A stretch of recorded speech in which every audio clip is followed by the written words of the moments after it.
Bienvenue à toutes et à tous. Vous suivez la Santé Radio-Télévision, votre chaîne de proximité, et c'est l'heure du journal. Et tout de suite, le sommaire.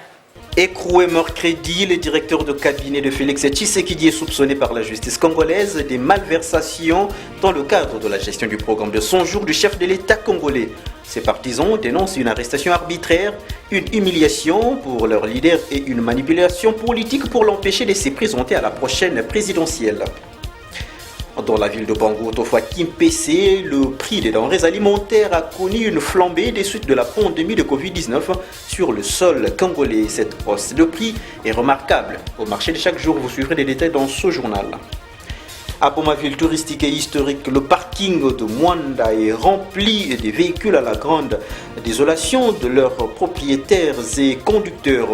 La réduction de billets Mwanda-Boma à 13 000 francs congolais à la place de 20 000 francs reste la cause.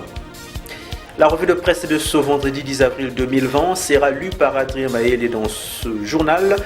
Tout de suite, le journal. En politique, écroué mercredi, le directeur des cabinets de Félix Tshisekedi est soupçonné par la justice congolaise de malversation dans le cadre de la gestion du programme des 100 jours du chef de l'État congolais. Ce partisan dénonce une arrestation arbitraire, une humiliation pour leur leader et une manipulation politique pour l'empêcher de se présenter à la prochaine présidentielle. En politique, écroué mercredi, le directeur des cabinets de Félix Tshisekedi est soupçonné par la justice congolaise de malversation dans le cadre de la gestion du programme des 100 jours du chef de l'État congolais. Et ce partisan dénonce une arrestation arbitraire, une humiliation pour leur leader et une manipulation politique pour l'empêcher de se présenter à la prochaine présidentielle. À Boma, cette arrestation des caméras a aussi soulevé des questionnements. Interrogé, M. Zikombonga, membre de la nouvelle société civile, répond. Prenons la direction de Kimpese, l'actuelle ville de Bangou, où le prix des denrées alimentaires de première nécessité a connu une flambée de suite de la propagation du Covid-19 sur le sol congolais. Et cette hausse des prix est remarquable au marché de chaque jour. Regardez. Ce ne sont pas seulement les santé des humains qui sont menacés par le Covid-19, mais aussi les secteurs économiques du monde entier et de la République démocratique du Congo. La hausse des prix des denrées alimentaires au marché de chaque jour à Kimpese en est l'exemple le plus éloquent. Depuis que le pays traverse ces moments de crise sanitaire, plusieurs activités qui procuraient le moyen financier aux citoyens sont bloquées. Démunis, ce sont eux qui doivent aujourd'hui acheter de quoi vivre au prix doublé, voire triplé qu'auparavant. Très désolé, et ceux qui me perçoivent ne savent plus à quel sens se vouer. Pendant que yaki na biloko mati makasi tozokoka kutu biso bakomisaka mwa mke kobana bazolia siko koteka kutu boye mbongo kutu sombeli ezokoka te bana mpe moye basokeloko kolia eza te koka tomesana biso kolukisa yango ozomona po tokoka kofandela bandaku eza pasi. Il faut attendre l'éradication du coronavirus afin que les choses reviennent à la normalité. C'est la question qui se pose plus d'une personne. Marché de chaque jour à Kimpese, mesdames et messieurs, restons-y. La route non asphaltée qui traverse le dit marché ne facilite plus la bonne circulation de ses usagers de suite des eaux stagnantes transformées en bourbiers et de déchets qui se trouvent. Et suivez ces commentaires. Ce marché de chaque jour, tel que dénommé, est basé à Kimpese, actuelle ville de Bangou. Celui-ci connaît une insalubrité accrue à l'intérieur où l'on observe une boue gigantesque, mais aussi et surtout, les eaux usées restent stagnantes. Cette situation qui perdure depuis un certain temps fait couler beaucoup d'encre et salive du côté de la population fréquentant régulièrement le dit marché. Par ailleurs, certains consommateurs de produits vivriers, déjà en proie de plusieurs maladies, craignent une fois de plus la propagation de la pandémie de coronavirus, ennemi de la malpropriété. Tuka bandeko nga sepeli effort, sepeli makasi na service bino bosala. Koto banda kolela depuis kala pona place oyo ba mama ba lela ba moto to koya fort a pona place to ba gouvernement na biso du PC. Et ça la biso moi sacrifice ma et bon c'est la biso place oyo. Balobaki bien ba kopesa ba mama place ya côté na jusqu'à présent et lo ba malonga ezo salemate. La kaseri biso na ba mama ya wenze dozo. Dans ce même chapitre, certains natifs de cette ville de Bangou, eux s'insurgent contre la détérioration très avancée de ce tronçon qui traverse ce marché et on appelle aux autorités municipales à la prouesse. La route allant du quartier 3 toujours à Kimpese, menant vers le camp de la police, se dégrade au jour le jour au vu et aussi de toutes les autorités locales. Et ceux qui l'utilisent au quotidien ne savent plus vaguer librement à leurs occupations. Suivez ces commentaires. La dégradation avancée de la route du quartier 3 à Kimpese ne facilite plus le trafic à ses usagers. Tronçon compris entre la cabine électrique et le camp de la police. À l'ère actuelle de Bourbieu, ravins, nids de poules ne sont plus à démontrer. Où poser son pied, surtout dans des aires tardives, c'est l'exercice quotidien qu'effectue toute personne. Jeune ou vieux, il faut emprunter cette route. Balabala beba oyo sa balabala mongo ofisa ko to fale bacha wata prince osumo na ngote ke ezaki to mene pe ya kabela ko ngisa biso ntsela biso beto ko lemba to ko lobaka kaka biso pona itantela tozali komona kama makambo ndeke zo mona nawa bakamnyo mkemke o mkemke kuna okuna kamne dindi okuna kamne sali boy kamne yonde to senga ata president pe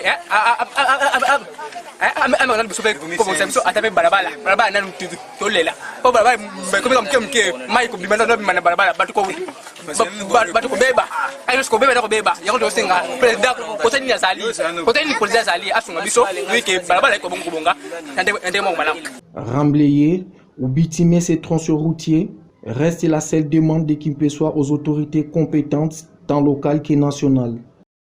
Retournons à Boma, ville historique et portière, et cette fois-ci prenons la direction du parking de Mwanda où les taxis sont stationnés à la grande désolation des propriétaires et des conducteurs. La cause reste la réduction du billet Mwanda Boma à 13 000 francs à la place de 20 000 francs fixée par les chauffeurs récemment de suite à la pandémie Covid-19.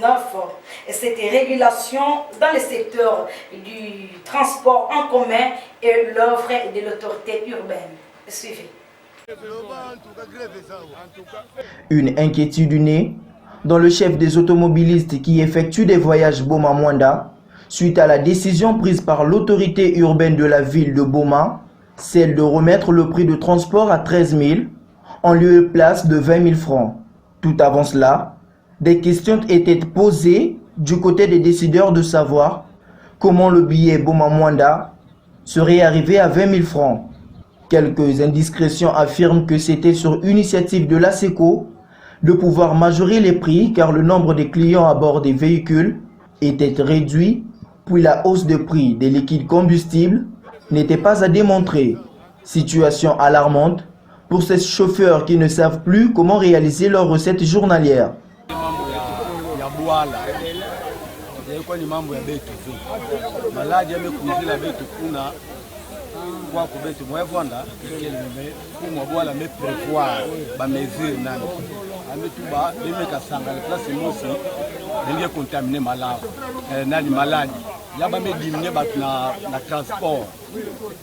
Des personnes à minimum sur l'emploi.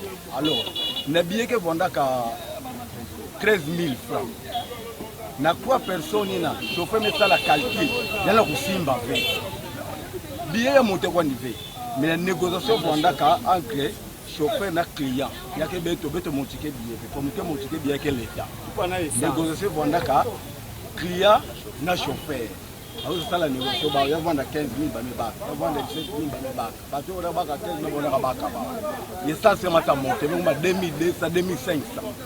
Même il y a quoi dans la station, on a 50 000, 50 000. Le chauffeur nous a calculé, la montée, il est élevé. Pour réguler ce secteur, une étude conjointe doit être menée entre les décideurs et l'association des chauffeurs pour que les paisibles citoyens ne soient pas des boucs émisseurs.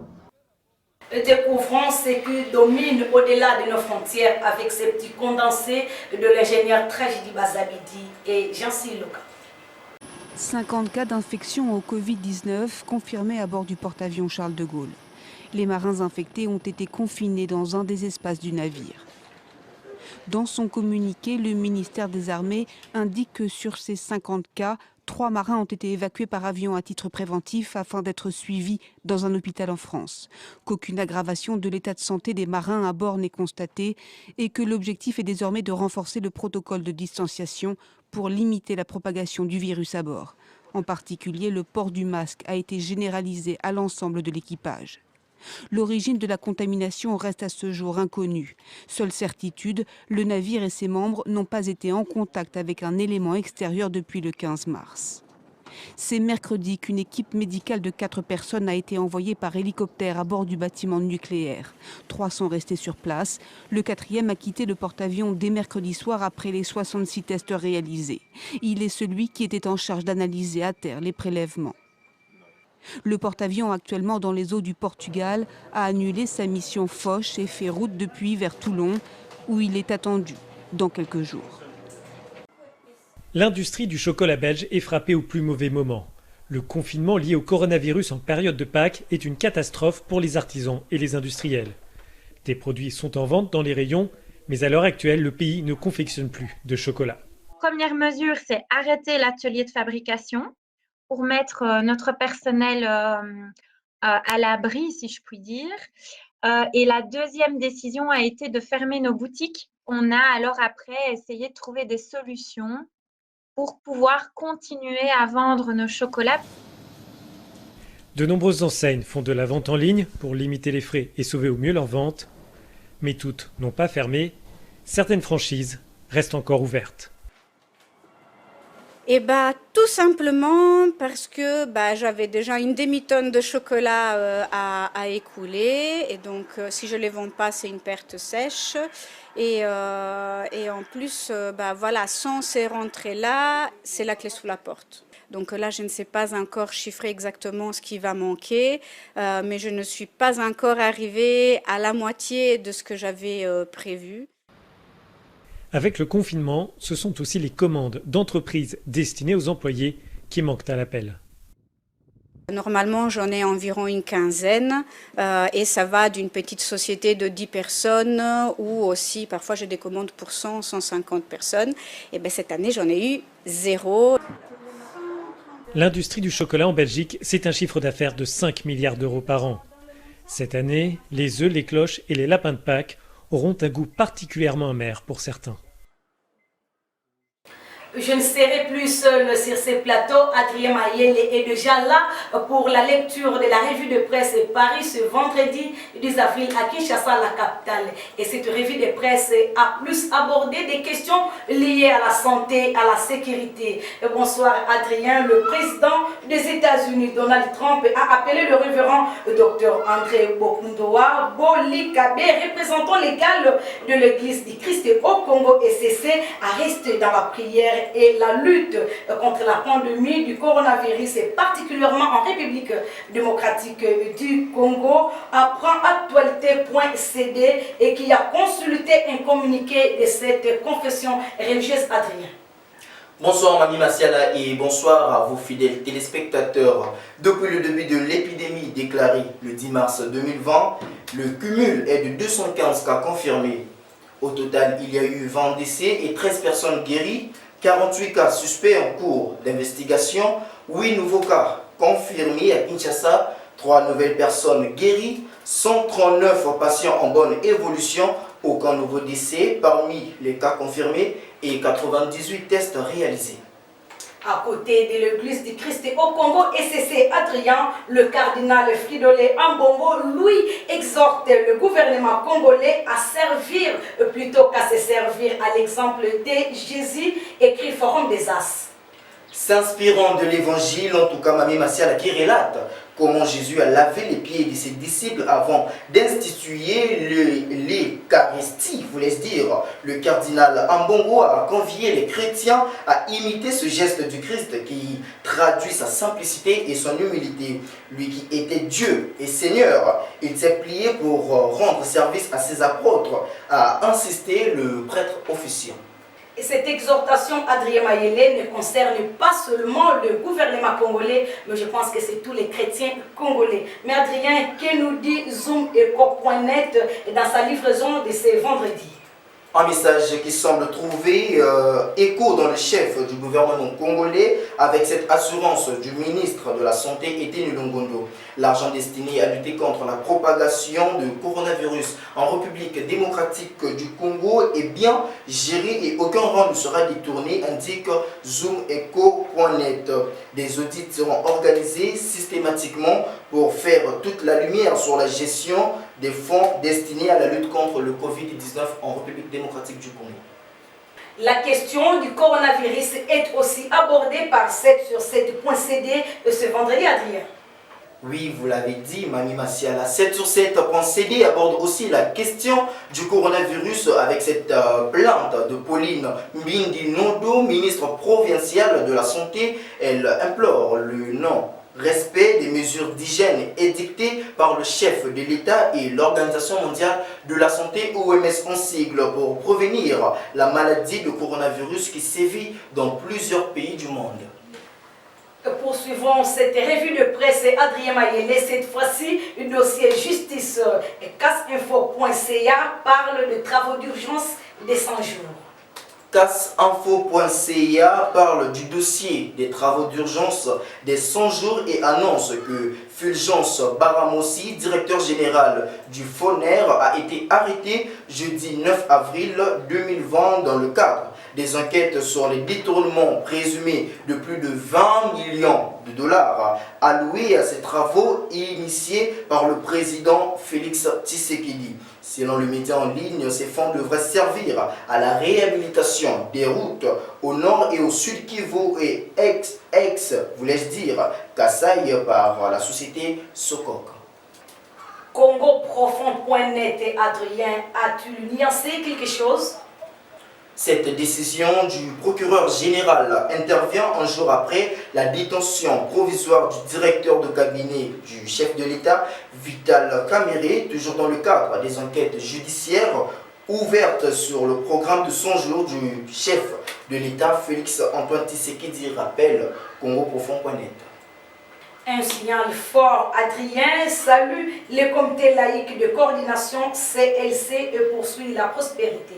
Encouragement, soutien et respect, tels sont les mots que le comité laïque de coordination a trouvé pour qualifier l'acte d'inculpation et de mise en détention provisoire de Vital Kamerhe.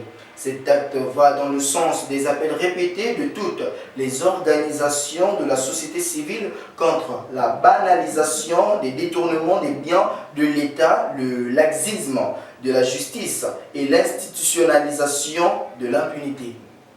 Merci Adrien Mayele et toutes les bonnes choses.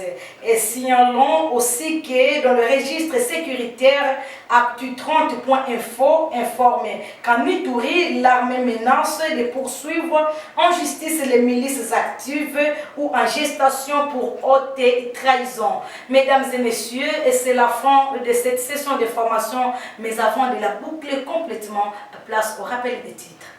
Écroué mercredi, le directeur de cabinet de Félix Tshisekedi est soupçonné par la justice congolaise de malversation dans le cadre de la gestion du programme de 100 jours du chef de l'État congolais. Ses partisans dénoncent une arrestation arbitraire, une humiliation pour leur leader et une manipulation politique pour l'empêcher de se présenter à la prochaine présidentielle. Dans ce journal, Madame, Messieurs, nous étions à Kimpese, l'actuelle ville de Bangou, où le prix des denrées alimentaires a connu une flambée des suites de la pandémie du Covid-19 sur le sol congolais.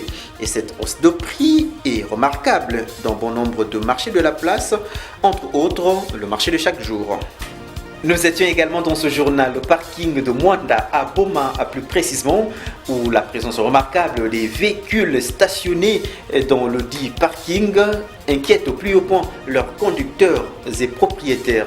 La cause de cette triste situation reste la réduction du billet Matadi, non, Boma Mwanda à 13 000 francs congolais à la place de 20 000 francs fixée par l'association de conducteurs des automobiles appelée ASECO. Cette décision ou cette réduction du billet serait l'œuvre de l'autorité urbaine. La revue de presse pour avoir une idée claire sur ce qui se passe en dehors de la province du Congo central était lue par Adrien Mayel et vous avez suivi les détails dans cette session d'information. C'est par ici que nous venons de boucler complètement cette grande édition du journal télévisé. Merci à vous tous qui venez de les suivre avec une attention très soutenue. À nous revoir à la prochaine occasion.